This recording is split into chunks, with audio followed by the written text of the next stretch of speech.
This is CBC Nova Scotia News.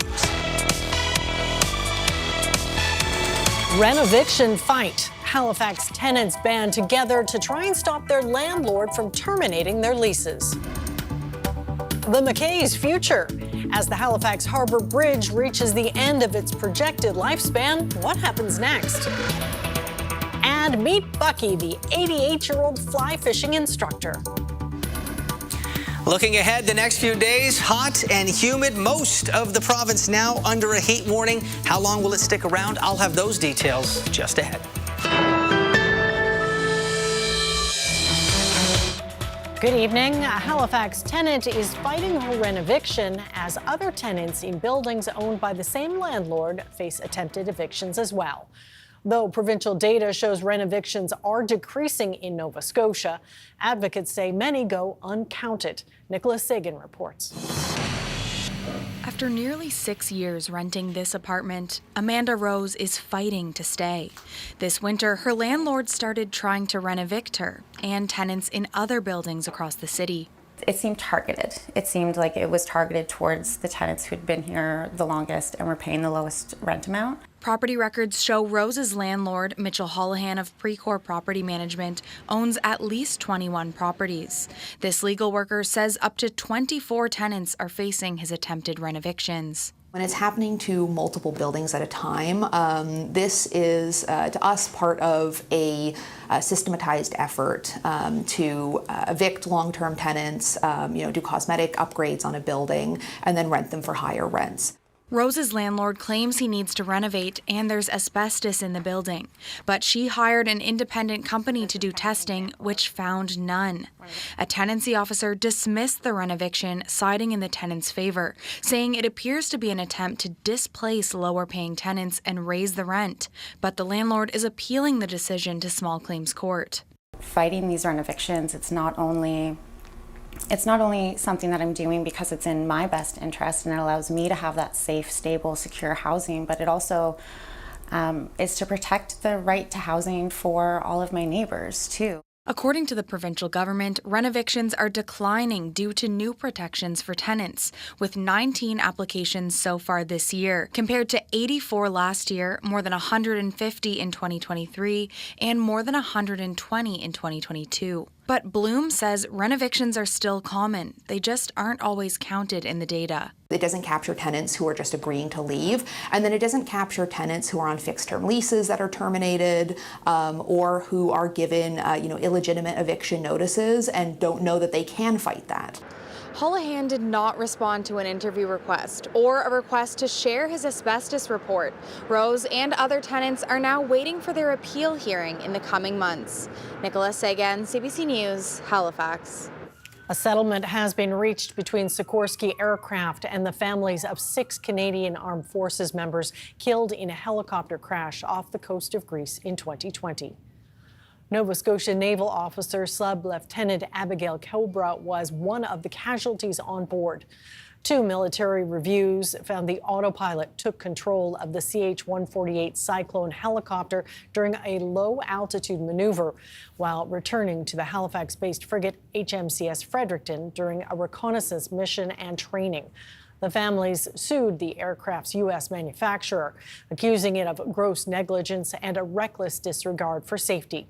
The settlement was approved this month by a federal court in Pennsylvania, but the amount was not disclosed publicly. A 37-year-old man's body was recovered from the LaHave River today after what police are calling an accidental drowning. Bridgewater police say they responded to a call of a possible drowning in the river between Dominion and Empire Streets around 11:30 a.m. An active recovery operation was launched. The body of the Lunenburg County man was eventually found during the search with assistance from an underwater drone. An investigation is ongoing. Family and friends gathered Sunday to celebrate the life of Devin Marsman. His strength is perfect. There were songs, prayers, and cherished memories of the 16-year-old. Marsman was last seen in February of 2022 in the Spryfield area and reported missing days later.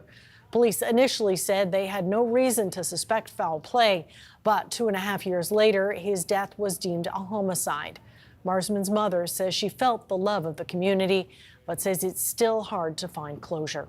I do feel the love, you know. I mean, Devin has a Facebook page with close to 8,000 people, and the people that shared his name and shared his story over 3 years was amazing from the beginning. So I knew that he would always have this love. Marsman's cousin has been charged with second-degree murder, and charges were also laid against 3 others, including accessory after the fact. The McKay Bridge is quickly approaching the end of its projected lifespan, but it's still up in the air whether the structure will be refurbished or if a new bridge will be built. The CEO of Halifax Harbour Bridges says they even explored a tunnel option. Elizabeth McMillan reports. The McKay Bridge opened in 1970 and was designed to last 50 years. So the pressure is on to maintain it and figure out how vehicles will get between Dartmouth and Halifax in 10, 15 years' time. Meanwhile, repairs to keep it operational will become more common, especially if commercial traffic increases. Whatever possible, we'll try and do the work at night. But some of this stuff does require us to have full bridge closures. And the longer we go and the closer we get to 2040 window, the more construction that will have to happen. Any bridge closure snarls traffic throughout the municipality, and the prospect of more frequent ones worries one city councillor. Well, the bridges are the most critical piece of transportation infrastructure in the city, so they are really key to getting a handle on all our traffic issues. And maybe just one recent example, it's difficult to plan the Windsor Street Exchange without knowing the implications of what's happening with the bridge. A 2018 report recommended building a new bridge next to the McKay with 6 lanes of traffic. But the Bridge Commission is still exploring what refurbishing the current bridge would involve. Remember the big lift? For 2 years, the McDonald Bridge was frequently closed overnight and on weekends so the deck panels could be replaced. The structure of the McKay is different. The deck's thickness is well below the current Canadian code, and all the supporting structures depend on that base. You would have to fortify, strengthen the main towers. You'd have to make sure the foundations can withstand that additional loading. You'd have to install a new main cable or a supplementary main cable, and then you're ready to do your big lift, none of which had to happen on McDonald. Wright says that could cost between $600 and $700 million, and the new bridge could cost around $1.2 billion. 8 lanes, 6 lanes, 4 lanes, what does it need to carry really drives the cost. And we don't have that information yet, so I think estimating new bridge cost today is a little premature. And that tunnel option? Wright says an expert found it would need to start at Highway 111 near Burnside and go all the way to the Windsor Street Exchange. So 3 times as long as a bridge span. And he says typically a tunnel is 5 times more expensive than a bridge. For now, Wright says the focus is on firming up the details of the various options in the next 2 years. He says it'll be up to the province to consider the costs, the impact of traffic disruptions, and the lifespan of the new project when choosing the best route. Any option will take time. Planning and procurement could take 3 to 5 years, and construction work could take another decade. Elizabeth McMillan, CBC News, Halifax. And we've got Jay Scotland in for Ryan, and lots of heat on the go. Yeah, we have heat warnings now that have been expanded beyond the valley where they were in effect earlier today to most of the province. All of mainland Nova Scotia now under a heat warning, and this is expected to remain in place with humidex values well into the mid-30s for many areas, to even high 30s.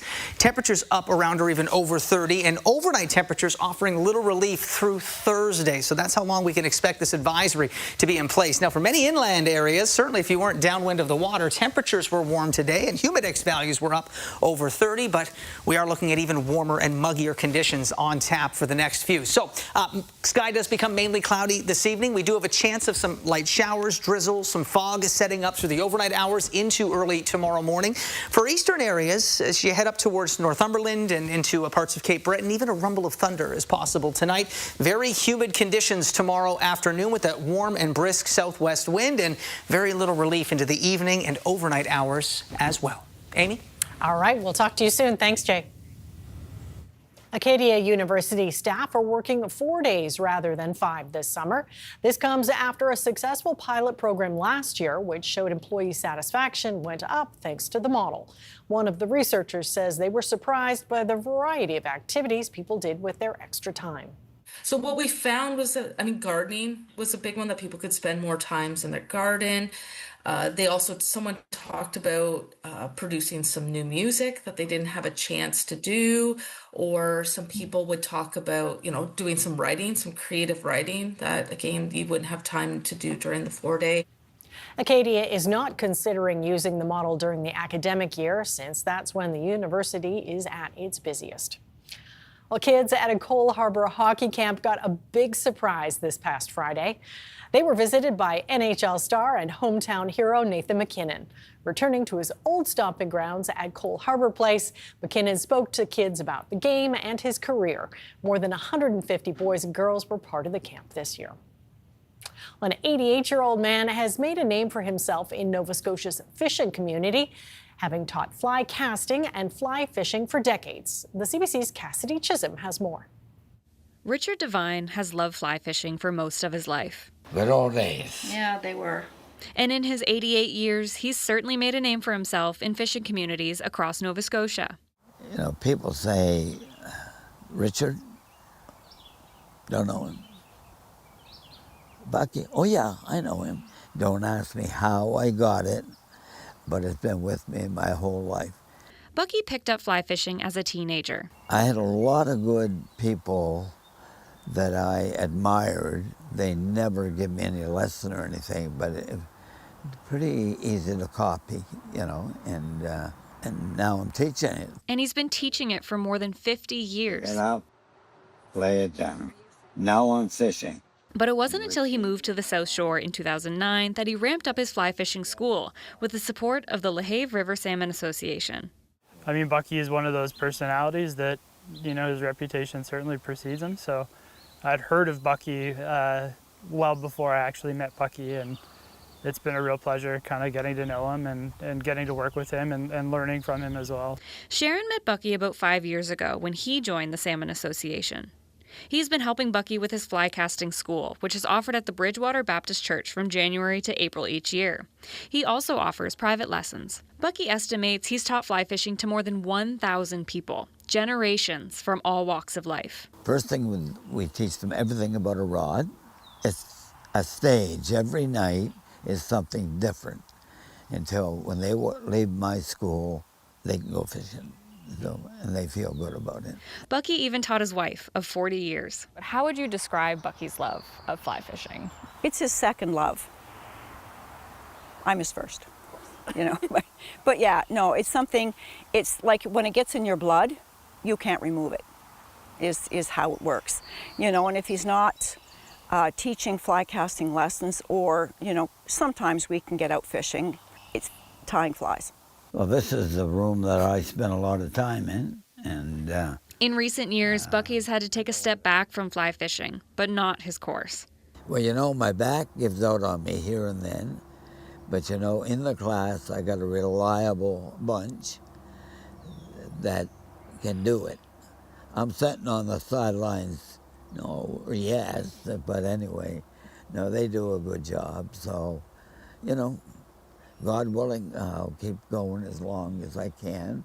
While Bucky has made a name for himself, he says it's never been about the recognition. It's always been about his love for fly fishing. I have enjoyed fly fishing all my life. And, they say when you get older, you forget a lot of things. There's not a day goes by that I look out here and think of the times we've had fishing, the friends you've made fishing, and my family fishes. It's something I really can't describe, It's work. We may say it's pleasure, but if you're dedicated, it's a lot of work. But it's worth it. It's worth it. Cassidy Chisholm, CBC News, Cookeville.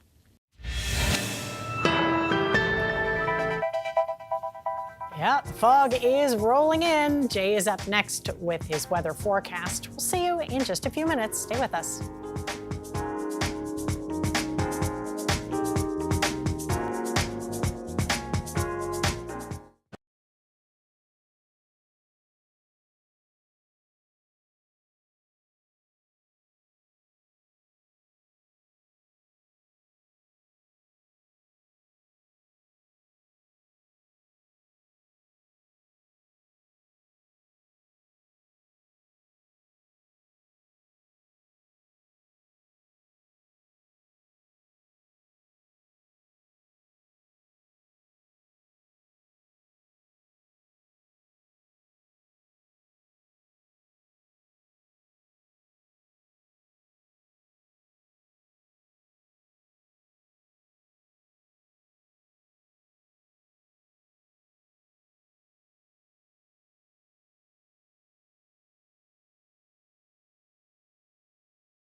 This weather update is brought to you by Access Wellness Nova Scotia. Book your appointment today for free, confidential mental wellness support.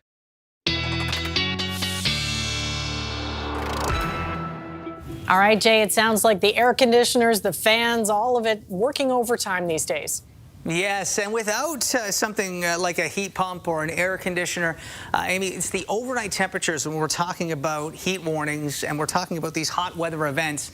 It's really the inability of a home without the aid of air conditioning to move that heat out of your home, out of your apartment, out of your house, that we really start to see a problem. That is where you see temperatures up near over 30, humidex values even warmer, and then the temperature stays around 20 overnight. That means the next day, your home hasn't had a chance to reset, and it just starts out that much warmer, which means it ends even hotter, and that pattern builds over a few days. So this is why it's so important to, you got some older family or folks that are in your life, in your circle that are susceptible to heat illness. You'll want to pay close attention to how they're feeling, pay close attention to how you're feeling, and limit the outdoor activities to maybe the cooler times of the day. If you're working outdoors, make sure you're drinking lots of water. And remember, your pets, when you're walking your dog, often it's like being outside with a parka on for many of those dog breeds. So maybe limit the pet walking until the cooler times of the day as well. And it will still be quite warm at those times, so not too strenuous. There's a look at our daytime high temperatures across the province today. It was a warm one. Humidex values were over 30, but we weren't looking at the oppressive humidity for much of Nova Scotia. Certainly had a heat warning in effect for parts of the province earlier, but now we're seeing that heat expanding to all of mainland Nova Scotia, and you're not under the warning, but it will be pretty hot and humid up into Cape Breton as well. So as we look at the satellite and the radar picture, very quiet conditions over the last few hours across the province. We do have a chance, as those clouds continue to increase over the next few hours, of a few isolated showers. Very slight thunderstorm risk with this weakening cold front working through New Brunswick, namely for northern and eastern areas tonight. This cold front will be losing steam as we move towards midnight and in through the overnight hours tonight. But we'll look at some fog patches setting up. Very light scattered showers will be possible through the overnight hours into early Tuesday morning, so into your early morning hours. If you're not seeing showers, there's a good chance you'll see some drizzle, mist, or fog. So just be mindful. Visibility could be a little bit reduced as we look to some areas into the morning hours. You do have that shower chance through the morning, but it does begin to clear out nicely through the second half of the day into the afternoon. That wind will start to pick up from the south to southwest through the day as well, and that's going to see that temperature soaring as the sky clears. Very hot conditions if you're in the sunshine directly, and you will be looking at humidex values really adding insult to injury if you're not a fan of the hot weather. Certainly if you're not beachside or something for the day tomorrow. Notice Ryan has booked the day off, by the way. Good on him. As we look into overnight hours into your Wednesday, that sky should stay mainly clear. We could see some coastal fog patches setting up into early Wednesday. And then more sun than cloud for the afternoon. Just a very slight, very isolated convective shower chance into the afternoon and evening on your Wednesday. Temperatures will still be very hot and humid, and that will continue through Thursday. So let's take a look at what we can expect through the overnight hours tonight across the province. There is that chance of some showers or drizzle to set up tonight. Again, for more northern and eastern areas, do keep an ear to the sky. Very slight isolated thunderstorm chance as well. And we will see those temperatures generally between 16, 19, near 20 degrees. So we're looking at temperatures still very warm for this time of year through the overnight hours tonight. That means we'll be starting out close to 20 even early tomorrow morning. And into the afternoon, unless you're immediately downwind of the water, like Yarmouth, for example, most areas will be up high 20s to low 30s. Humidex values, you can add easily 5-6 degrees to some areas in terms of what it will feel like with that abundant humidity that will be in the air across the province, thanks to that warm, fairly light in the morning, but it does become brisk in the afternoon, that warm southwesterly wind kind of ushering in that humidity. So as we take a look at the next few days, we will start out with a mainly cloudy start to the day for most areas. There is a slight chance of a shower into the morning hours with some fog patches as well before that sky begins to clear. It is hot, even sunnier and humid as well as we look to Wednesday. Chance for some late day rain on Thursday. That would be the relief building in. So the heat warning should end Thursday night into Friday with some wet weather into forecast and more tolerable temperatures and a decent amount of sunshine, Amy, as we look ahead to your next weekend. Yeah, looking forward to it already. Thanks, Jay.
Nova Scotia is considering following Ontario's lead by granting strong mayor powers.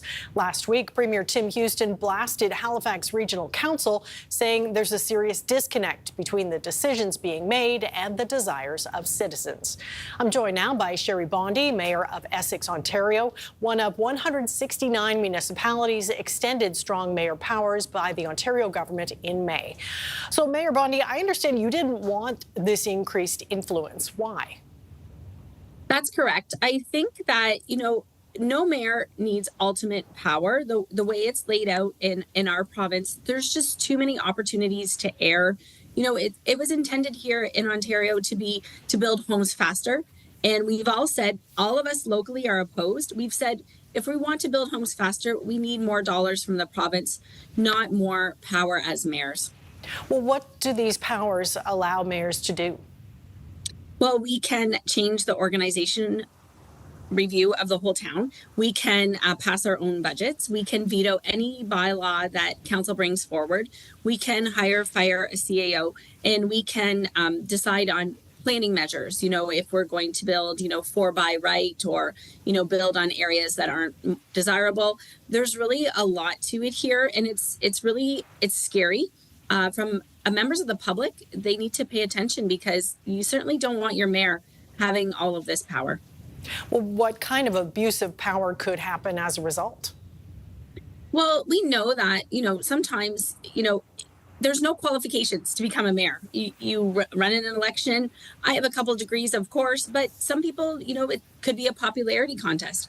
Also, elections can be, they take a lot of money. So if you have a candidate that has a lot of, money behind them, they could be elected mayor.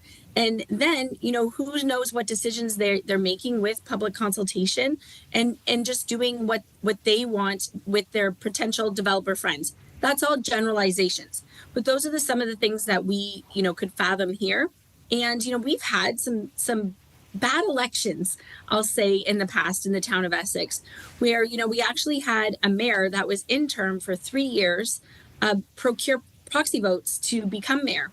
So we don't really want mayors having those powers without having the checks and balances with the majority of council.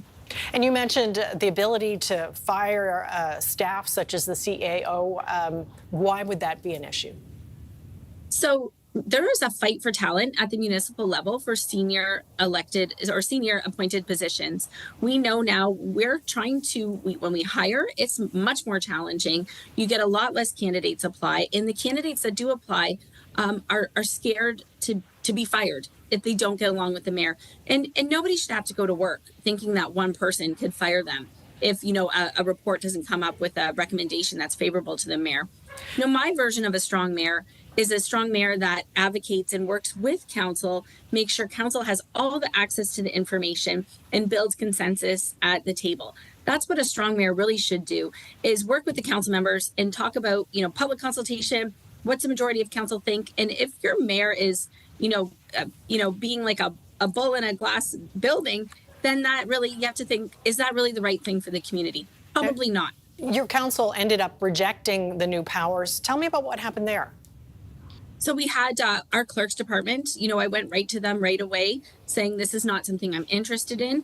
Our clerk's department brought a full report forward to council, and I have opted out of, the org review. I've opted out. We've actually just hired a CAO, and we did that as a council collectively. But each meeting now, there's still a lot of paperwork.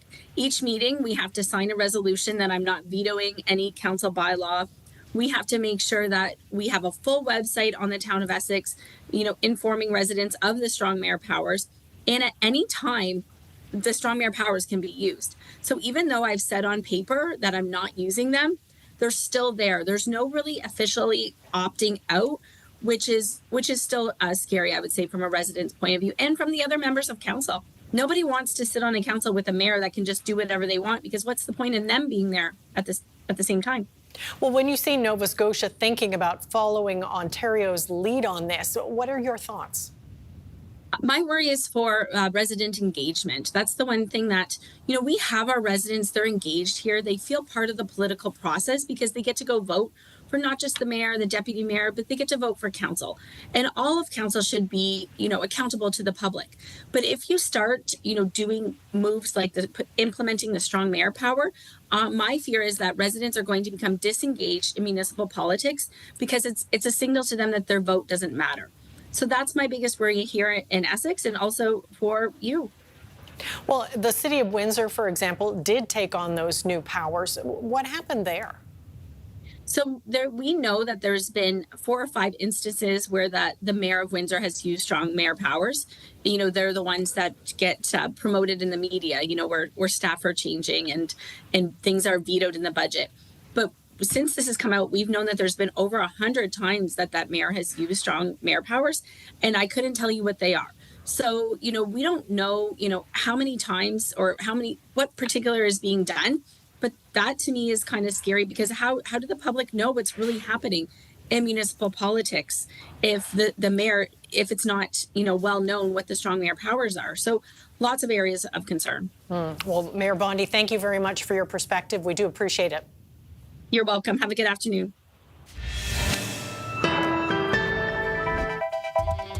Coming up, wildfire activity in northeast Manitoba has forced thousands of people to flee south over the weekend. And Donald Trump's special envoy to Ukraine has arrived in Kyiv for talks on strengthening the Ukrainian war effort.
Welcome back. More than 120 wildfires are burning in Manitoba right now, forcing the evacuation of 8 communities. Residents of 3 First Nations in the province's Island Lake region have had to leave their homes to escape the flames. Karen Pauls has more. With fires burning all around the Island Lake region, more than 1,500 people have been evacuated on military airlifts, joining others who left earlier on commercial flights, not knowing when they'll return. Everybody's sort of on high alert, watching and monitoring the situation. And we certainly think of our neighboring community, Garden Hill, who's had the fire breach and is now in the community and threatening homes. Garden Hill is one of 2 First Nations in the area with an airport. Neighboring communities have been sending residents there by boat. My concern is the access points of leaving, because we don't have an airport here. We either have to go to Garden Hill or Swing Trees to catch a plane.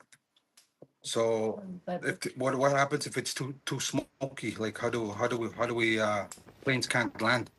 The province says it's put more resources on the ground to protect communities and infrastructure. Have been making some progress there, though it has been a bit challenging just due to smoke conditions and some pretty intense fire activity there. The decision to evacuate is not made lightly. It is made based on real-time assessments of risk, road access, smoke, and the medical needs of communities. And those decisions are made with local leadership. Local leadership are trying to support evacuees at this command center in a Winnipeg hotel. Most Garden Hill residents are staying in hockey rinks and soccer complexes. This man is trying to find hotels for the most vulnerable. All the dialysis people, all the elders are on that list, all the people with medical issues, asthma patients and the infants. All told, 12,000 Manitobans have been forced from their homes in a wildfire season that has already burned more than 2% of the province's land. Karen Pauls, CBC News, Winnipeg. People in southern Ontario are dealing with hot and hazy conditions. A heat warning is in effect for most of the region. And to make matters worse, smoke has been drifting south from wildfires in northern Ontario. Thomas Dagg reports. Canada's biggest city under a blanket of smoke, with Toronto facing poor air quality and extreme heat warnings. There's no letting up for those delivering meals on a bike. Bro, there is a very difficult, there is too much heat, so wearing a mask. It's a tough time to be sure for all outside workers, as experts urge anyone who can to reschedule outdoor events. The conditions especially dangerous for many. The very young, the very old, pregnant women, people who are immunocompromised, people with asthma, people with other lung conditions. That ends up being a fairly broad swath of the population. Devastating wildfires in northern Ontario are sending smoke thousands of kilometers away, with air quality plummeting for millions living in the south. A thick haze hung over Windsor, while tourists at Niagara Falls encountered a dark sky overhead. At one point, Toronto was listed as the city with the worst air quality in the world, behind only Baghdad. Even for those indoors, Environment Canada says to keep windows closed. Those out for an early stroll found out why in a hurry. When we walked out this morning, it was really hot already, even though, it's super cloudy and the air quality, as you can see, it's quite bad. It's obviously hazy. I feel the smoke in the back of my throat. While the smoke is expected to lift Tuesday, the heat, sometimes feeling like 40 degrees, won't ease until later in the week. Because the climate crisis is real, we know that the heat waves are starting earlier, lasting longer and more frequent.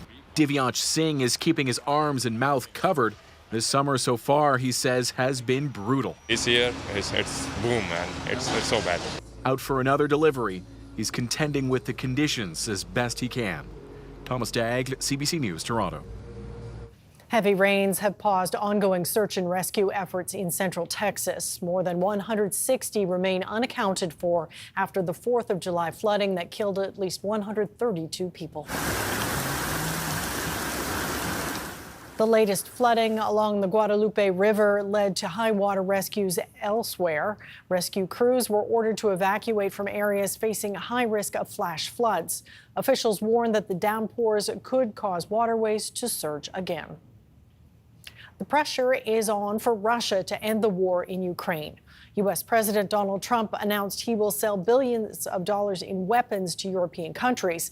As Katie Nicholson reports, it comes as President Trump appears to be growing impatient with the Russian president he once praised. The announcement had been teased for days and signals a significant shift to President Trump on Russia. The agreement's simple. The U.S. will sell billions in weapons, which NATO will then help deploy throughout Ukraine, and which will, among other things, shore up air defenses. That includes what the president called top-of-the-line weapons like the Patriot air defense batteries, munitions that should arrive in Kyiv within days. Donald Trump came into this second term in office on a wave of isolationism and pledging to end this particular conflict within 24 hours. As it has dragged on, he has in recent weeks grown visibly frustrated with Russian President Vladimir Putin, with whom he has always boasted about having a good relationship. I speak to him a lot about getting this thing done. And I always hang up and say, well, that was a nice phone call. And then missiles are launched into Kiev or some other city. And I said, it's strange. And after that happens 3 or 4 times, you say, the talk doesn't mean anything. To that end, Donald Trump has threatened what he called secondary tariffs at a rate of 100% against Russia if a peace deal is not reached in 50 days. It isn't exactly clear what Trump means by the secondary tariffs. Commerce Secretary Howard Lutnick did say that these would potentially be economic sanctions on countries buying materials from Russia, or it could also be a tariff. He called it just another tool in the toolbox. At the same time, for months now, there has been a bipartisan sanctions package in Congress waiting in the wings that would tariff countries that assist Russia at a rate of 500%. As for Ukraine, its leader, who months ago had perhaps one of the testiest relationships with the American president and who had once been accused by the vice president of not saying thank you to Americans for past assistance, made his gratitude clear in a meeting with U.S. Special Envoy Keith Kellogg. We are thankful to President Trump for his all messages and very strong decisions about resuming delivers for us, and we are thankful for bipartisan support. A message of thanks he repeated again in his nightly national address. Katie Nicholson, CBC News, Washington. Buckingham Palace has confirmed U.S. President Donald Trump has formally accepted an invitation for a state visit to the United Kingdom. Trump and the First Lady will be hosted by King Charles and Queen Camilla. The 2-day visit is set to begin on September 17th. It will be Trump's second state visit to Britain. Some observers believe the royal invite was key to smoothing the way to a trade deal between the UK and the White House. France marked Bastille Day with fireworks, concerts, and parties. Members of the country's military paraded down the Champs-Élysées and flew over the world-famous avenue on the national holiday. French President Emmanuel Macron watched the parade along with other dignitaries, including the President of Indonesia and the Emir of Kuwait. Bastille Day commemorates the storming of the Bastille, a state prison, in 1789. It marked the beginning of the French Revolution. There are now more measles cases reported in Alberta than the entire United States. With 30 new cases reported on the weekend, that's put the province's total to 1,314 since the beginning of March. South of the border, 1,288 cases have been reported since the start of the year. 3 people have died of measles in the U.S., while no one has died in Alberta. Experts suspect many U.S. cases are going undetected or unreported. Alberta accounted for 58% of all reported cases in Canada between June 22nd and June 28th. Experts attribute the surge to the province's relatively low vaccination rate. Health officials in BC say during summer they see a spike in 911 calls related to severe allergic reactions. That's where an EpiPen comes in. Tanushi Nagar explains how it can help deal with some of those life-threatening emergencies. This is an EpiPen. It's used to treat anaphylaxis reactions. BC Emergency Health Services say they've treated over 600 cases this year, and in June alone, 145. They say if you know how to use one of these right, it can save your life. They may be really nauseated and vomiting a lot. They may have swollen eyes, swollen lips. Sometimes people even feel that their throat is closing or that their tongue is swelling. Some of the symptoms of anaphylaxis, a severe life-threatening allergic reaction. It can happen from anything, from certain food items to medication to insect bites and stings. And paramedics say they see a jump in cases every summer. People are out at picnics, barbecues with friends. The bees and the wasps are out, so there's more prevalence of the possibility of having a severe allergic reaction to those things because of cross-contamination of food, etc. Thwaites says an immediate shot of an EpiPen can relieve symptoms quickly. Blue to the sky, orange to the thigh. Pop the blue cap off, and then you take the pen and put it right into the thigh muscle. That has the largest muscle, and it's the middle of the thigh, sort of in between the knee and the hip. Chan says EpiPens are a necessary but expensive life-saving device. Without insurance, one EpiPen can cost up to $120, but a prescription plan can help cover part of it. 90% of reactions are successfully treated with one dose of the EpiPen. And also, we shouldn't forget that these devices expire after 12 to 18 months. Thwaites says it can either be self-administered or given by someone around you. If you've never used one before and you're on the phone with one of our call takers, the directions are not only there, that they're going to be talking you through this on the telephone as well. He says the expiry date of an EpiPen can be found on the side, and a window on the tube would show murky liquid instead of clear. Tanushri Bhatnagar, CBC News, Vancouver. Artificial intelligence is now affecting many aspects of our lives, including education. But many educators aren't sure how to use it in the classroom. Deanna Sumanek-Johnson shows us the approach some of them are taking. Microsoft and OpenAI say they're investing $23 million US into the National Academy of AI Instruction, a partnership with the second biggest teachers union in the US. Teachers are looking for ways so that we can use it as a GPS system, not as a driverless car. That we can navigate it, that we can harness it. In Canada, places like Alberta and Quebec have rolled out AI guidance for schools, but comprehensive, detailed instructions for teachers are still missing. Teachers are really struggling with artificial intelligence. They're struggling on their own because there are no policies and frameworks put in place. This math teacher admits many of his colleagues are still wary of AI in the classroom, but he's found ways to make it work and is now helping his colleagues. One of the ways that math teachers have been using AI is to teach students how to turn, say, ChatGPT into a tutor with some very intelligent prompting, and then arming that student with the ability to ask ChatGPT for math help when they're at home. This English teacher says there's room for AI even in her field, but she's skeptical of tech giants' intentions. It's really important for us to pay close attention to what's at the heart of that training, and whether student well-being and success is at the heart. AI's impact on teachers' confidence and authority also can't be overlooked, says this professor of education. It changes teachers' perception of themselves. For example, a lot of teachers are thinking, if I integrate AI, am I actually the teacher? Who owns this? Who is pedagogically in charge of the teaching? As educators struggle to integrate new technology that promises to have all the answers, but poses just as many questions. Deanna Sumanek-Johnson, CBC News, Toronto. Canada's main stock index closed at a record high on Monday on strength in industrials and technology, while U.S. markets also rose.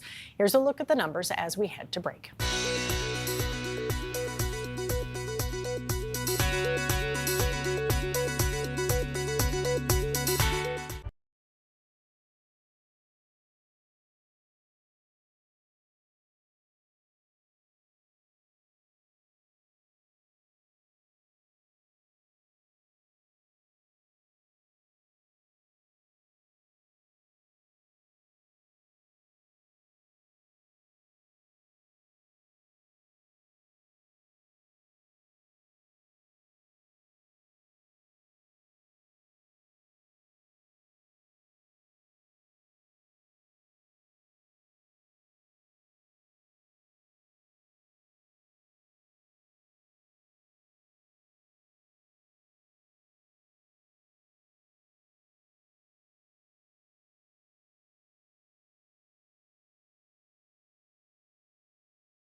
This weather update is brought to you by Access Wellness Nova Scotia. Book your appointment today for free, confidential mental wellness support.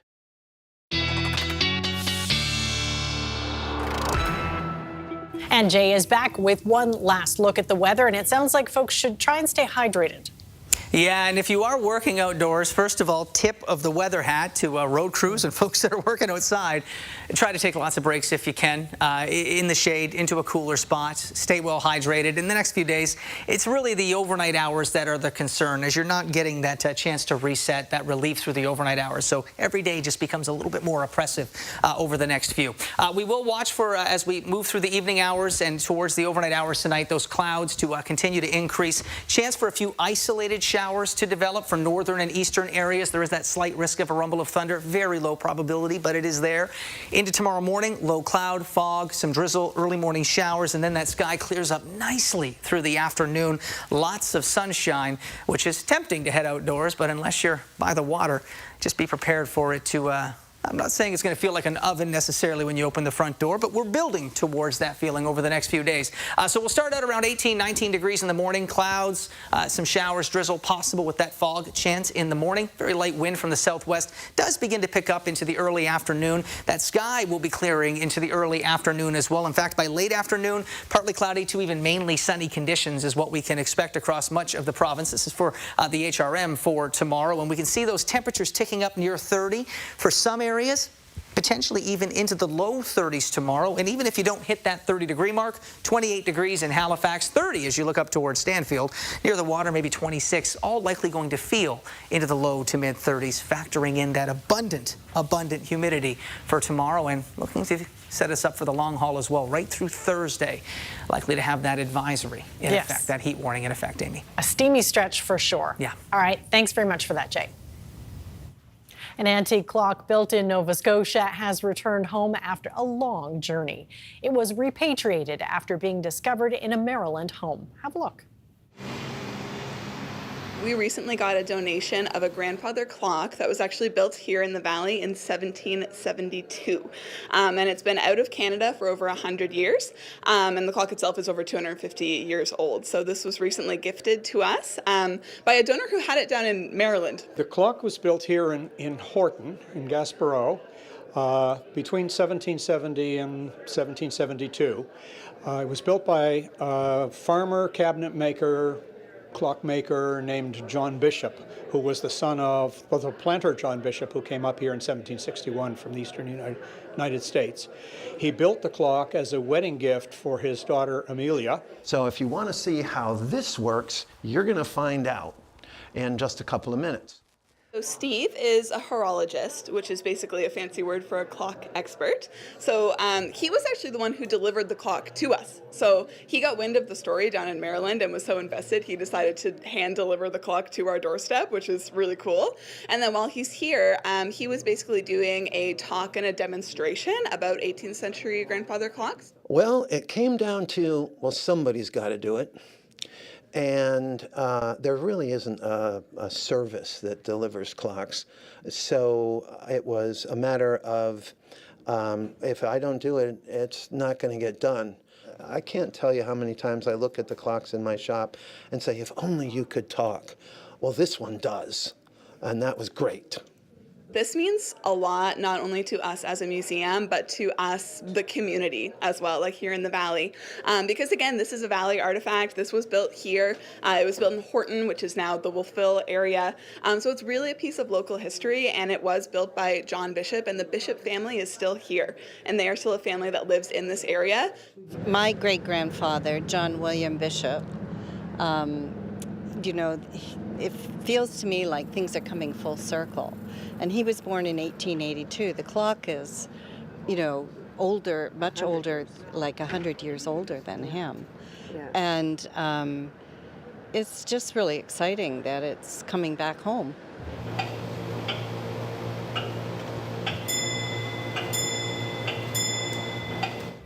Welcome back.